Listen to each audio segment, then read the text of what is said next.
It's week number 2 of Feeding Farmers in the Field. We're just on the east side of Allen County, and joining me is Mike Ballinger. And Mike, nice to have you with us. Congratulations on winning. Who did this week's nomination for the family? Friend's girlfriend did it, kind of anonymously, but here we are. And she's here, but didn't want to be in our interview today. Yep. That's the way it goes. That's the way it goes. So tell us a little bit about the farm operation and how did spring go? It was a pretty trying spring. It started off pretty good in April, and then the wet, cold weather started in, and it never really quit until it dried up totally in August. And at that point, drying up was not a good thing because we needed more roots. So you've got some beans harvested. How do they look?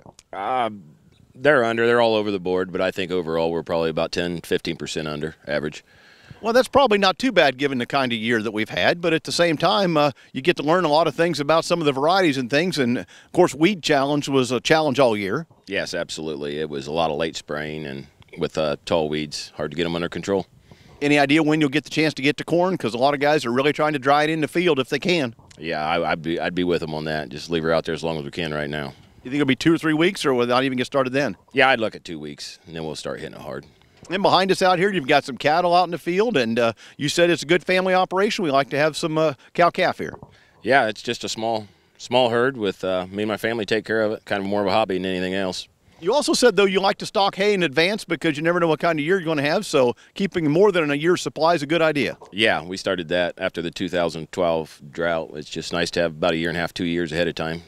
And the fall calving, you said you don't like to check cows in the winter wet and mud, so the fall works a lot better. Yeah, it works a lot nicer for me. A great idea at that. As you look to the opportunity, Scott also works with you here in the shop, and you guys like to, well, I think he says you find old tractors to work on. Yeah, they come in pretty regular.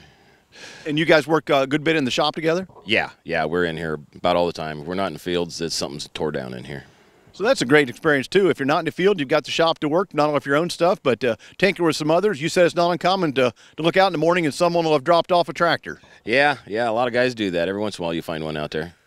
Hopefully they give you some idea what they want you to do with it as well. Well, after a day or two, they'll call and then fill me in on what it is or who it is. There you go.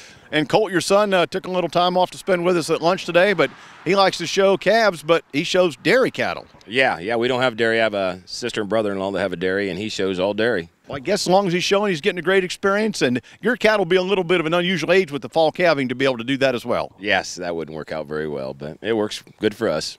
Good indeed. Mike Ballinger, my guest. He's this week's winner of week 2 at Feeding Farmers in the Field.